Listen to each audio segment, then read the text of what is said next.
do you feel like you've really bloomed and blossomed, say, now that you're really letting all that just come out and be you? Sure. Yeah, I think that,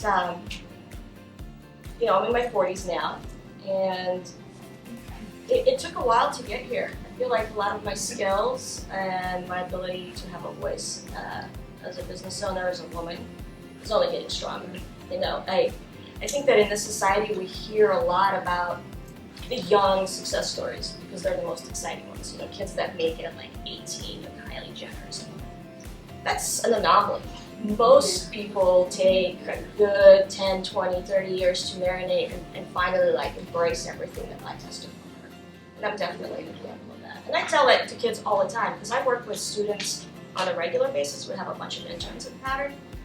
And a lot of them are graduating and they're freaking out, right? Because like, I don't have a job. What am I going to do? You know, I'm like, relax, don't worry.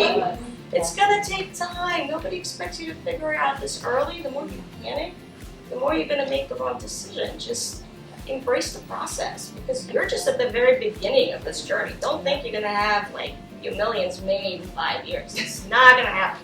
All right. Well, it's an interesting point you bring up too, because I feel like the whole structure and the way schooling has been, which makes sense, is we teach children to be in that box, don't make too much noise, don't misbehave, and hopefully you'll get a good job. I mean, everything is geared toward just getting a job. And that's what I think is so different about entrepreneurship, in a sense, is taking those risks, but being bold enough and being courageous enough to step out and know that the faith to do it. Yeah, for sure. I know that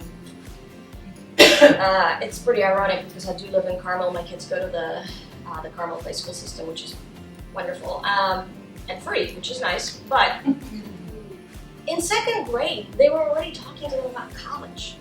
And I was like, that's not for everybody. Don't brainwash the kids into thinking that that is the only way they can go. My husband and I are entrepreneurs. That's how we're going to bring up our kids. I don't care at all if they go to college. I want them to be self-sufficient, smart, independent, creative, and believe in themselves.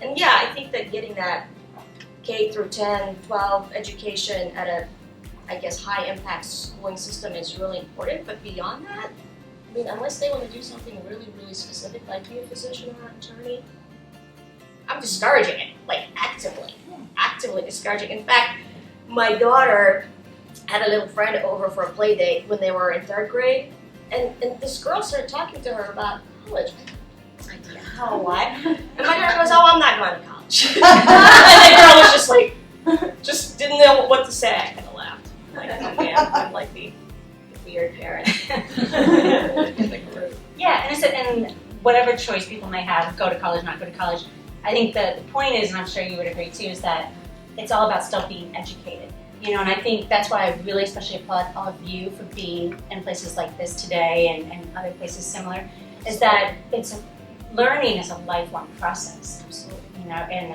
so it's not, it doesn't have to be consumed in a vacuum. Well, and what I've noticed is that the success stories come from the connections that you have. You can't do it by yourself. It's impossible. And, you know, with social media and the way things are, kids are not, the communication skills are just not there.